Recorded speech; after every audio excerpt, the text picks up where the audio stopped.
One of the biggest problems a human being has is when they find themselves in this reality, they try to survive, live, and make it, you know. They think it's some sort of a farm, a school, a home, uh, like, but remember, you find yourself here, and you ain't from here, and you ain't staying here, right? So, what I want to say to you is this world is a temple, not a place to try to survive and keep your body alive. That's the biggest problem. Manly P. Hall talks about it. Man uses all his mind power to keep his flesh alive. But we find ourselves here, and we don't know that this world is a temple of waking. The Fool of Tarot, to your spiritual fullness. And that can only happen when you're paired with your union of opposites. If all mankind knew that right now, we would completely be using this world differently. The way it's supposed to be is you should, if you were here and things were the right way here in this temple, it would be quieter. And it would be a long time before you cross paths with another human being. You'd be immersed with nature, the stars, air, light, moon, water, the animals. And then every now and then you might cross paths with another one of your kind. We got it all wrong here.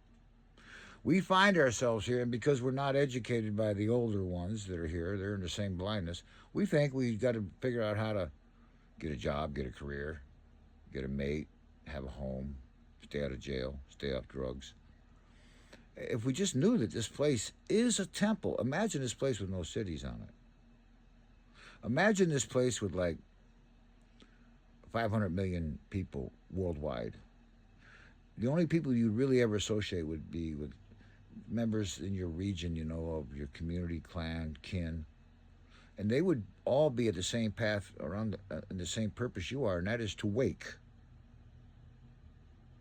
What does it mean to wake? It means that your thought consciousness finally realizes that it has a twin, and that's feeling consciousness. That's a heavy lift.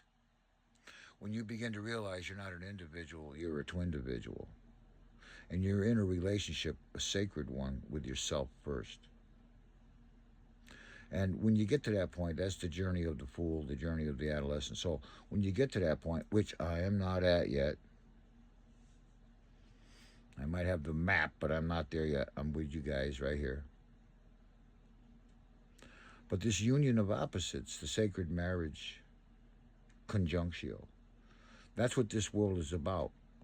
And if it was not covered with cities and asphalt and concrete and governing bodies and perverts and freaks and nasty neighbors and all the other shit we see out here, you'd be walking through these forests and through these lands in communion with yourself. But the way everything is out here, it makes you break connection with yourself. And you have to be basically under the hypnosis of reality. And reality as we see it is not pleasant. So we're scared, we're depressed, we don't know what to do, we're confused, blah, blah, blah, blah, blah. But if this place didn't have any cities on it, didn't have any of this man print, and it was pure nature, and your kinfolk from who you birth in were aware of the purpose of living, which is to wake, you'd be in a perfect place to do it.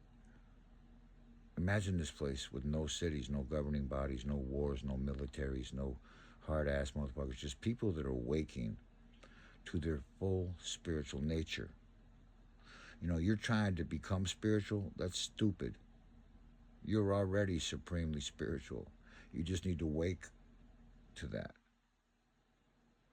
And the way to do that is become less physical. Your thoughts are dominating your mind, and your mind is a pair of consciousnesses, so one is suppressed, and the one that is suppressed is the one that knows, and the one that is suppressing the one of you that is suppressed is the one that believes. This world, the world, is a temple. It should not be touched. We should have offspring coming in and leaving here rather quickly. If the adults could were on the right path, and the offspring coming in would see what the deal is here, and that is to come to experience yourself, to come to understand your own yin yang nature, your duality as all things are, and that powers you up, right? If both your poles are connected, then you got the third, you got the power, right? Me and myself together make I. This world is a temple. And in the Bible, the money changers turned it into a commercialized venture within the temple. And this quote unquote Jesus came in and knocked all the tables over. Because this is my Father's house, Father Time. And we've monetized it, commercialized it. And it's all based in and rooted in a very pathological perception of yourself. And that is that you find yourself here, and the first thing to do is try to get comfortable and survive, without regard to this whole process of understanding where you are, where you came from, why you're here, and where you're going. And we've all listened too much to other people tell us what's up. And the one to listen to is the other you, the one that you don't know about, your feeling self. It has all the answers. If you walk with yourself, man, you will find it. And the world is a temple, but it's been monetized, commercialized, profaned. But you don't have to be influenced by that. Oh, it could influence you. But if you're in control of your own mind, you realize you're coming through some kind of very cool, hard, growing place. And the temple is tough. And this temple is tough. Even the world will always be a temple. I don't care what man does to it, the man print. Because the temple is in you. You are the temple. And eventually, from walking around out here, and I don't care what shape it's in, you come to realize this. And you make adjustments to your own relationship with yourself to yourself, so that the outer begins to change. The inner causes the outer. This world is a temple. And if you don't wake here soon, if you don't wake while you're here, they're going to give you a wake on the night before your funeral. And that's as far as you got.